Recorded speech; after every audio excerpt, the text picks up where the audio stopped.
आपके आ रही है? कमल तो खिल ही गया है। सबसे बड़ी पार्टी की ओर के रूप में भाजपा उभरी है, इसमें तो कोई आपको शक दिखने नहीं चाहिए। देखिए 31-28 का आंकड़ा दिख रहा है बीजेपी और आप में। राजनीति में जो सबसे ज्यादा होता है ना, चाहे वो एक वोट से ज्यादा हो, वही जो है सफल होता है। तो जहां तक मुख्यमंत्री बनने का सवाल है, वो तो हर्षवर्धन जी बनेंगे, क्योंकि संविधान के अनुसार, क्योंकि वो लार्जेस्ट सिंगल पार्टी भाजपा बनी ही चुकी है, उनको बुलाना पड़ेगा। ये वोट, इसमें देखिए दो राज्यों का मैं उल्लंघन करना, वो विश्लेषण, वो आपका मेंशन करना चाहूंगा, उल्लेख करना चाहता हूं। राजस्थान और दिल्ली, इन दोनों राज्यों में कांग्रेस की सरकार थी, और कांग्रेस का क्या सुपड़ा साफ हुआ है वहां पे, ये देखना चाहिए। आज तक का सबसे खराब प्रदर्शन कांग्रेस का, चाहे वो दिल्ली हो चाहे वो राजस्थान हो। ये किस बात का द्योतक है? ये क्या संकेत दे रहा है? लोगों के मन में कांग्रेस के राज्य के प्रति जो आक्रोश है, ये उसका प्रतिबिंब है, ये उसका इजहार है।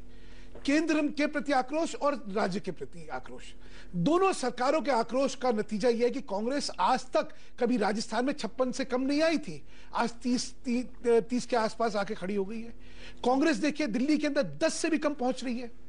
ये सारा दिखा रहा है कि उनके प्रति आक्रोश और भाजपा के प्रति आकर्षण, ये दो चीजें एक साथ हो रही हैं, आक्रोश में और दूसरा आकर्षण। भाजपा जो है इस समय मोदी जी के नेतृत्व में, और भाजपा टीम बीजेपी जिसको कहता हूं मैं, टीम बीजेपी में सुषमा स्वराज जी, उसमें अरुण जेटली जी, उसमें नितिन गडकरी जी, और सबका सानिध्य किसका? राजनाथ जी का। टीम बीजेपी का जो आकर्षण है इस समय जनता के प्रति, जनता के मन में बहुत ज्यादा है। और टीम बीजेपी को जिताने के लिए जिस तरह जनता निकल के आई है, उसके लिए हम उनके आभारी हैं, अपना सर झुकाते हैं, नतमस्तक है उनके सामने। यहां पे आम आदमी पार्टी का भी मैं कहना चाहूंगा, इसमें कोई शक नहीं है कि आम आदमी पार्टी एक नया राजनीति में दृष्टिकोण बन गया है। दृष्टिकोण, विकल्प भी और दृष्टिकोण भी। मैं दृष्टिकोण ज्यादा कहता हूं, विकल्प बाद में आऊंगा। मैं आपको रोकना चाहूंगी यहाँ पर थोड़ी देर के लिए, क्योंकि हमारे पास शीला दीक्षित जी ने भी कहा है, मनीष सिसोदिया की भी प्रतिक्रिया आ रही है, नेताओं की प्रतिक्रिया आ रही है, विजय गोयल की भी प्रतिक्रिया आ रही है, वो सुन लेते हैं, फिर से आते हैं discussion. The people of Delhi have taken a decision which we respect, and we also thank all the people of Delhi for having supported the Congress government for the last 15 years. है कि दिल्ली विधानसभा के चुनाव में हमें पूर्ण बहुमत मिल जाएगा और हम सरकार बनाएंगे। लोगों ने 15 साल के कांग्रेस के कुशासन के खिलाफ वोट दिया है, भ्रष्टाचार, महंगाई और बिजली पानी के खिलाफ वोट दिया है। तो एक भारतीय जनता पार्टी आएगी तो एक अच्छी सरकार बनाएगी। यही राजनीति का साहस है कि सब एक दूसरे का ख्याल रखते थे, आप हमारे नेताओं का ख्याल रखो, हम आपके नेताओं का ख्याल रखेंगे। इस बार हमने कहा कि नहीं, अगर शीला दीक्षित जी ने भ्रष्टाचार किया है, अगर दिल्ली सरकार भ्रष्टाचार कर रही है और जिसकी मुखिया शीला दीक्षित हैं, तो सबसे पहले जरूरी हो जाता है कि उनको हराया जाए। इसलिए हमने अपने सबसे प्रबल उम्मीदवार अरविंद केजरीवाल को उनके खिलाफ हराया, कि वहां से हार शुरू होनी चाहिए। और हमारे साथ शिवानी जुड़ रही हैं उदयपुर से। शिवानी, जानना चाहेंगे, उधर वसुंधरा राजे तो सरकार बना रही है, लेकिन राजकुमारियों का क्या हाल है? आधा दर्जन राजकुमारियों को बीजेपी ने उतारा था मैदान में।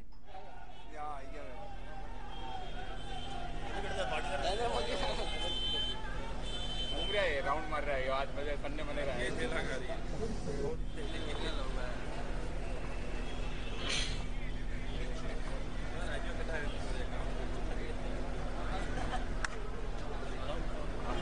देखिए, यहाँ पे अगर भारतीय जनता पार्टी की बात करें तो जो राजकुमारियों को जो उतारा था, राजकुमारी दिया थी, और उनके अलावा जो और राजकुमारियां थी, उन्होंने सुबह तक तो काफी बढ़त ली थी, काफी सही थी। अभी तक स्थिति उनकी साफ नहीं हो पाई है। यहाँ अगर उदयपुर की बात की जाए तो गुलाब चंद कटारिया का ये जो क्षेत्र है, काफी लंबे समय से वो आ रहे हैं, तो यहाँ पे पूरा उदयपुर जश्न के माहौल में डूबा हुआ दिखाई दे रहा है। जी शिवानी, मैं आपके पास फिर से आऊंगी। यहाँ पर एक छोटे से ब्रेक के लिए रुक रहे हैं और फिर से लौटते हैं, चर्चा जारी है।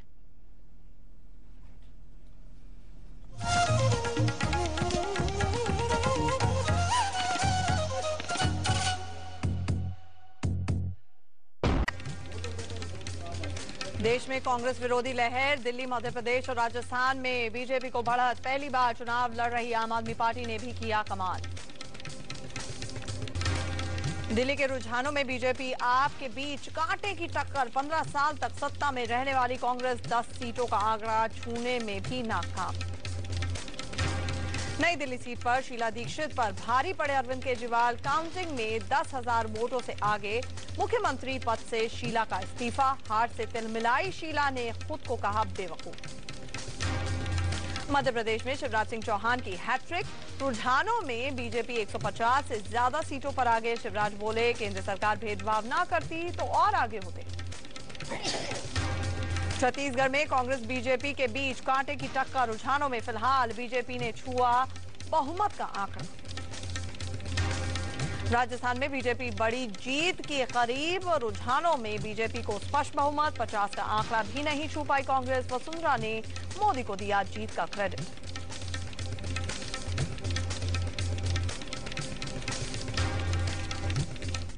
तो आज है सत्ता के सेमीफाइनल का दिन और जिस तरह के नतीजे आ रहे हैं साफ तौर पर बीजेपी खुशी मना रही है, सोच रही है भगवा कलर ऑफ द सीजन है। लेकिन साथ ही साथ कांग्रेस में कहीं पर भी जो तमाम दफ्तर हैं सन्नाटा ही छाया हुआ लग रहा है। हमारे साथ वरिष्ठ लोगों का पैनल जुड़ा हुआ है। हमारे साथ केवी प्रसाद जी सीनियर जर्नलिस्ट जुड़े हुए हैं, अशोक टंडन जी सीनियर जर्नलिस्ट जुड़े हुए हैं, हमारे साथ सुधांशु मित्तर जी बीजेपी के वरिष्ठ नेता जुड़े हुए हैं और साथ ही साथ प्रेमचंद मिश्रा जी कांग्रेस के नेता जुड़े हुए हैं।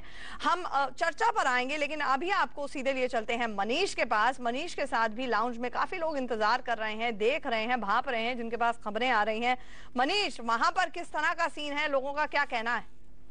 देखिए आंचल, जहां तक बात करें ये 4 राज्यों के चुनाव का जो जनादेश है वो ये कहा जाए कि देश में होने वाले आम चुनाव के पहले का ये सेमीफाइनल है, जिसको लेकर पल पल खिसकती और सरकती राजनीति और सियासत के लम्हे पर, हर लम्हे पर लोगों की, विश्लेषकों की, पत्रकारों की और सारे देश की नजरें हैं। इस वक्त मेरे साथ 3 बड़े पत्रकारों का पैनल है। उसमें अनिल बंसल जी हैं, राज बिहारी जी हैं वरिष्ठ पत्रकार, और साथ ही मौजूद है रश्मि सक्सेना जो कि खुद एक बहुत बड़ी वरिष्ठ पत्रकार है।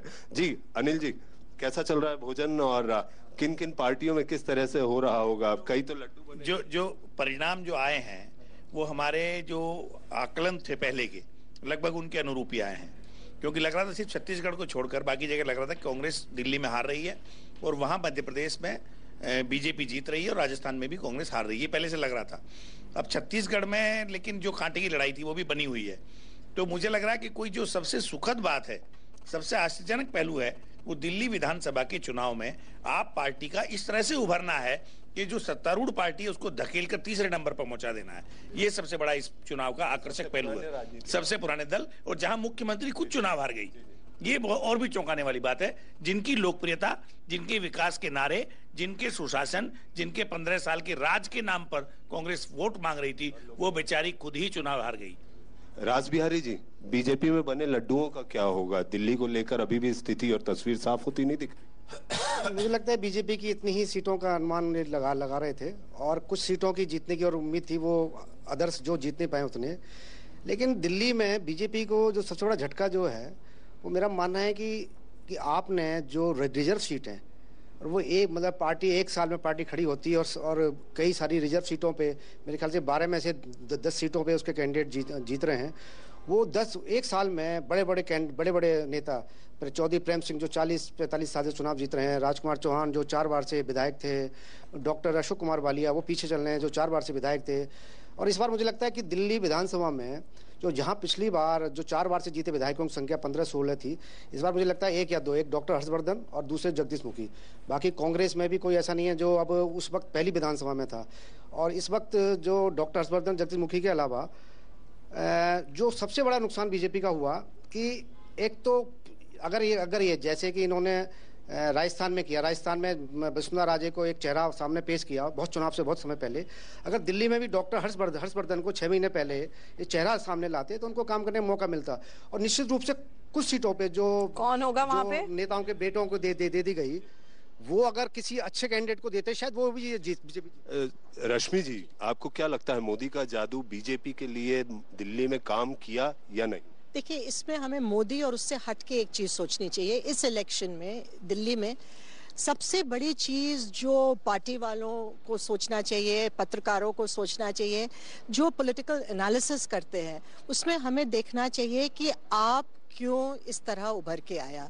इसके मतलब जो वोटर है उसके सोच में एक बदलाव आया है।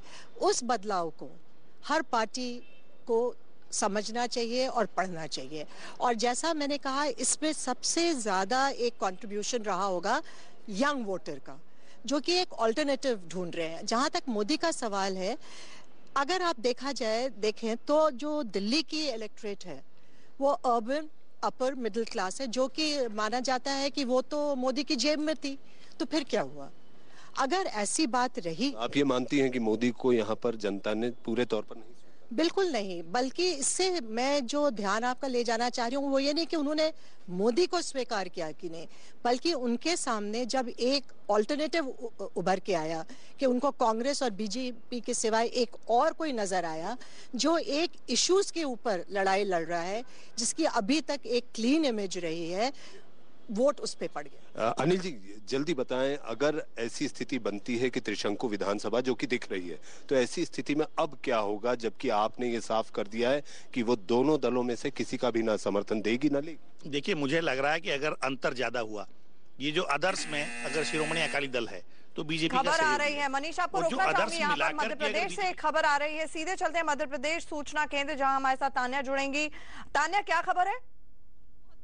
एक तो शिवपुरी से बीजेपी की यशोधरा राजे सिंधिया जीत गई हैं। उन्होंने कांग्रेस के बीरेंद्र रघुवंशी को हरा दिया है। इसके अलावा इंदौर के महू से कैलाश विजयवर्गीय को 12,915 वोटों से जीत मिली है। इन्होंने कांग्रेस के अंतर सिंह दरबार को हराया है। इसके अलावा एक और अपडेट है, ये कांग्रेस के फेवर में जाता हुआ नजर आ रहा है।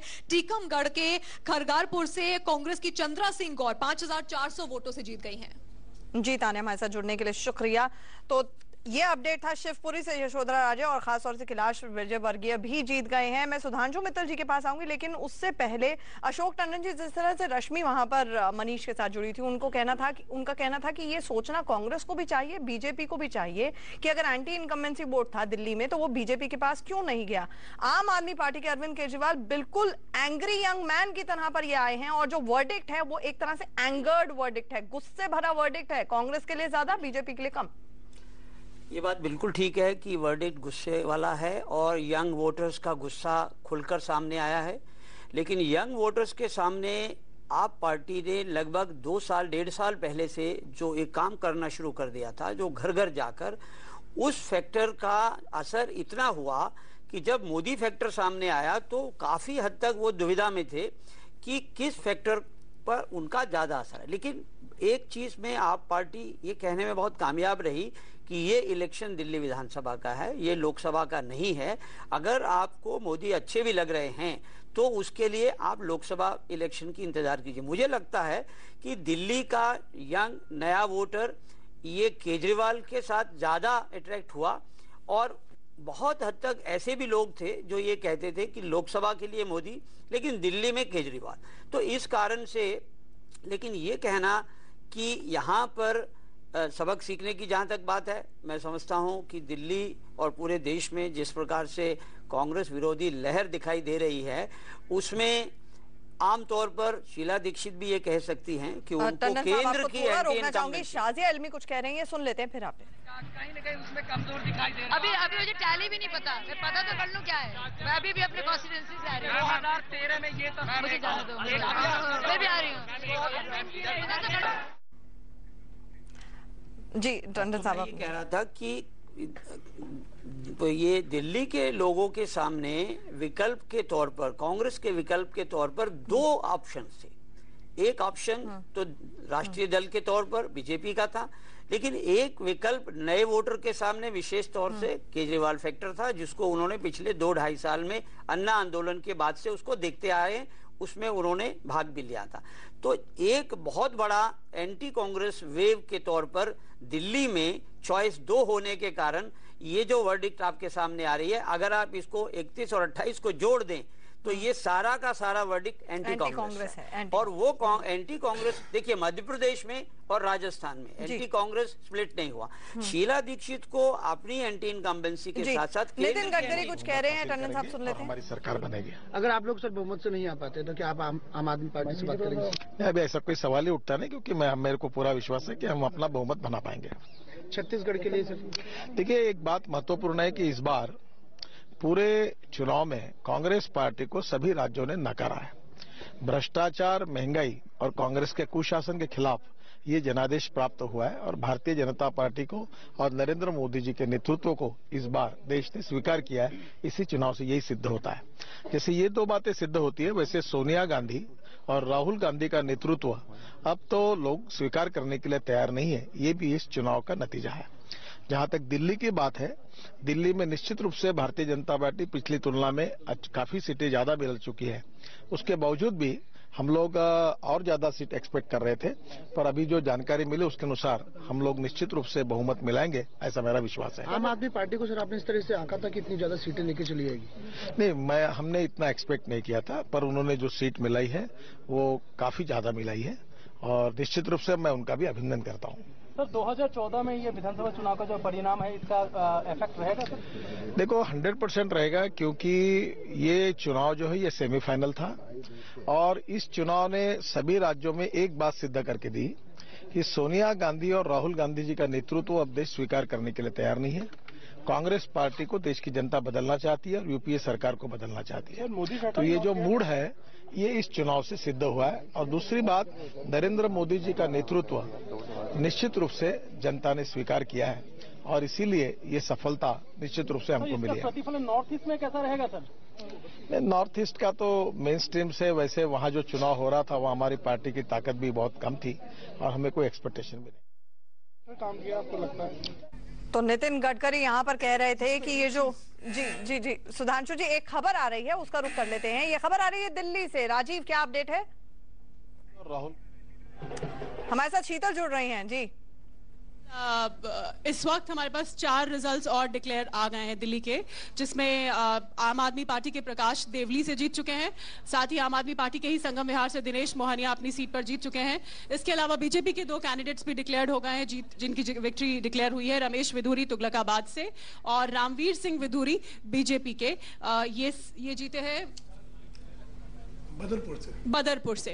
अब इसके बाद जो डिक्लेयर्ड जीत है वो बीजेपी के 11 कैंडिडेट्स की हो गई है और आम आदमी पार्टी के 8 कैंडिडेट्स की हो गई है। जी शीतल, हमारे साथ जुड़ने के लिए शुक्रिया। और सीधे चलते हैं राकेश के पास। मैं सुधांशु मित्तल जी भी कुछ कहना चाह रहे हैं, उनके पास आऊंगी। राकेश, जानना चाहेंगे 31 और 28 का आंकड़ा, अभी भी फर्क लग रहा है दिल्ली में बीजेपी और आप में। अभी वहां पर क्या सीन है? हर्षवर्धन जी के घर के बाहर कुछ लोगों के आने का तांता लगा हुआ है, मिठाइयां बट रही है? नहीं, हर्षवर्धन, देखिए यहाँ पर जश्न का माहौल जरूर है, लेकिन डॉक्टर हर्षवर्धन जो कि बीजेपी के सीएम के उम्मीदवार हैं, खेलगांव अपने जीत के सर्टिफिकेट लेने वहां पर पहुंचे हैं और हमारे साथ कुछ बीजेपी के समर्थक हैं। टीनू जी, आपसे जानना चाहेंगे, कमल यहाँ धीरे धीरे खिल रहा है, क्या उम्मीदें हैं? फिर भी देखिए, अभी ऐसा है, अभी कुछ रिजल्ट आने बाकी हैं। दिल्ली के अंदर डॉक्टर हर्षवर्धन जी की सरकार बनने जा रही है। अभी उसके अंदर आपको सिर्फ आधा घंटे का 1 घंटे का समय लगेगा। हमारे करीब 33 के करीब सीट आ चुकी है, 3 सीट और हमें चाहिए और हमें अभी कुछ सीटों पे मार्जिन 50 या 100 चल रहा है। सही बात है, 50 या 100 है। लेकिन आप पार्टी इस तरह से कांटे की टक्कर दे रही है? नहीं, आम आदमी ने काफी टक्कर दी है। बाकी हमें इतनी उम्मीद नहीं थी कि आम आदमी पार्टी का इतना बड़ा रुझान दिल्ली के अंदर हो जाएगा, पर हमें इतना मतलब ये हकीकत तो यह है कि सबसे बड़ा झटका कांग्रेस को लगा है। सही बात तो है। हर्षवर्धन मुख्यमंत्री बनेंगे? बिल्कुल बनेंगे, बिल्कुल बनेंगे। डॉक्टर हर्षवर्धन मुख्यमंत्री बनेंगे, पक्का बनेंगे। और अभी आप देखना, भी 1 घंटे के अंदर आप देखना कि हम बहुमत में आ रहे हैं। तो यहाँ पर देख सकते हैं कि जो समर्थक हैं काफी उत्साहित हैं, उन्हें उम्मीद है कि सरकार का नेतृत्व जो है डॉक्टर हर्षवर्धन करेंगे और डॉक्टर हर्षवर्धन के नेतृत्व में बीजेपी की सरकार दिल्ली में बनेगी। और इस वक्त की बड़ी खबर ये भी आ रही है, हर्षवर्धन जी कैसे मुख्यमंत्री बनेंगे, अब ये भी सवाल है, क्योंकि नितिन गडकरी का बयान आ गया है। दिल्ली बीजेपी के प्रभारी हैं, उनका कहना है कि बीजेपी को बहुमत मिलेगा, ऐसा उनका विश्वास है। लेकिन साथ ही साथ ये कहा कि आपके साथ का कोई सवाल नहीं है, आपसे समर्थन नहीं लेंगे, नहीं देंगे। और खास तौर से इसे इस परिप्रेक्ष्य में देखा जाए कि कल ही आप पार्टी के कुछ नेताओं ने बाकायदा मीडिया में आके बयान जारी किया था कि उनको तोड़ने की कोशिश की जा रही है। कुछ लोगों को, आप पार्टी के नेताओं को अप्रोच किया है बीजेपी के नेताओं ने। सुधांशु मित्तल जी, हर्षवर्धन जी कैसे बनेंगे मुख्यमंत्री? नितिन गडकरी साहब ने भी बोल दिया है कि आपका समर्थन अब नहीं लेंगे। तो पार्टी की लाइन यही मानी जाएगी कि आपका किसी भी हाल में ना तो समर्थन उसे लिया जाएगा, ना ही उसको समर्थन दिया जाएगा। बिल्कुल आप सही कह रही है, ना तो उनको समर्थन दिया जाएगा ना लिया जाएगा, और क्यों देगा एक दूसरे को कोई। वो विपक्ष की तरह सामने अगर उभरे हैं सबसे बड़ी विपक्ष पार्टी की तरह, तो स्वाभाविक है कि वो क्यों समर्थन देंगे। मैं पहले 2-3 विश्लेषण करना चाहता हूं। एक, आम आदमी का प्रदर्शन अभूतपूर्व है, ये हमें सबको मानना पड़ेगा। किसी की कल्पना में ये इस तरह का प्रदर्शन हो ही नहीं सकता था। एक चीज और कहना चाहता हूं मैं, अरविंद केजरीवाल के प्रति एक मैं उनको बधाई इस चीज की देना चाहता हूं कि उन्होंने शौर्य और पराक्रम का ये प्रदर्शन करा कि मैं शीला दीक्षित के खिलाफ जहां भी होंगी वहां लड़ूंगा। ये उस समय करा जिस समय कोई कल्पना नहीं कर सकता था कि उनका इतना जन समर्थन मिलेगा।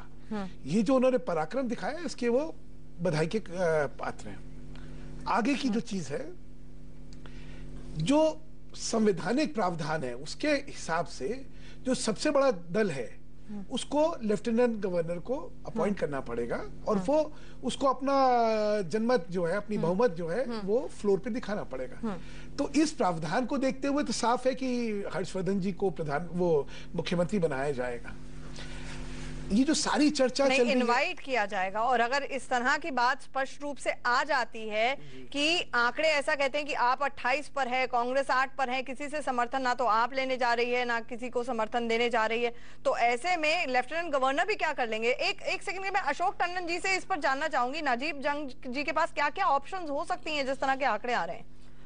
देखिए, अभी पिछले काफी सालों से भारत में एक नई परंपरा चली है कि गवर्नर हो या लेफ्टिनेंट गवर्नर हो, वो बहुमत जिस पार्टी को मिलता है उसके नेता को वो बुलाते हैं।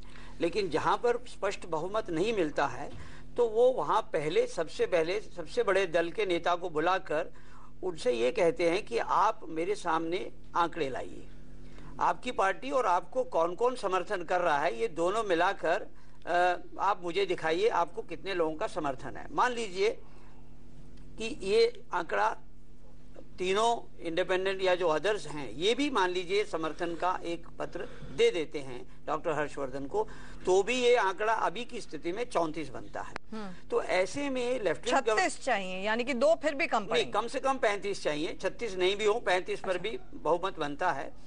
तो क्या वो 34 वाले पार्टी के नेता को मुख्यमंत्री बनाएंगे या नहीं?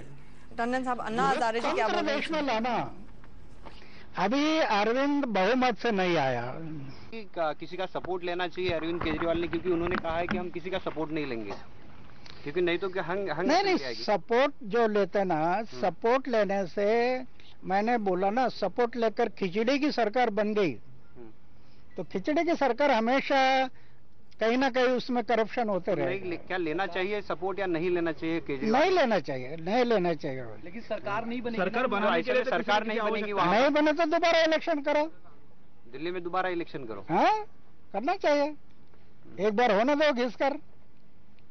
लेकिन आज की जीत से आप खुश हो? केजरीवाल की जीत से आप खुश हो? केजरीवाल की जीत से आप खुश है?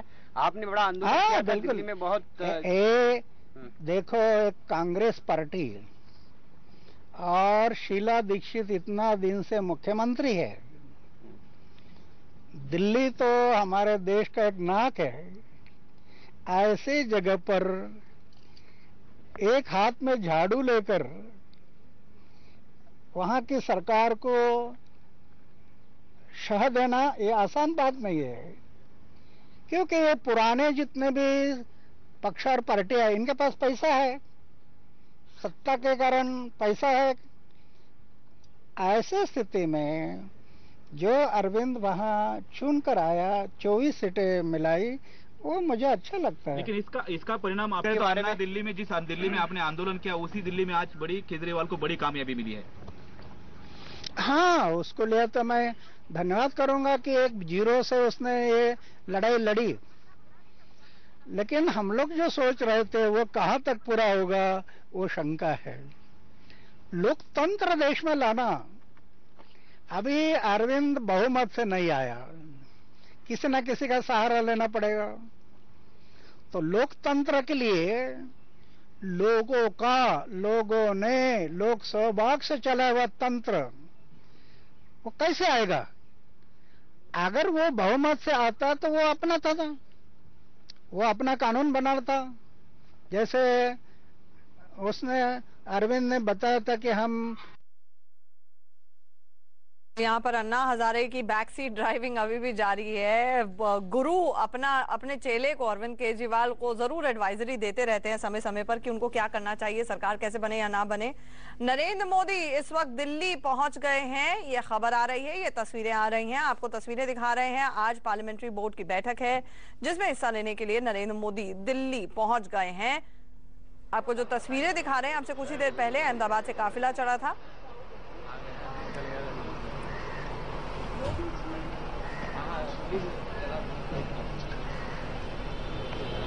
नरेंद्र मोदी दिल्ली एयरपोर्ट पर लैंड कर गए हैं और दिल्ली पहुंच गए हैं। इसके बाद पार्लियामेंट्री बोर्ड की बैठक होने जा रही है।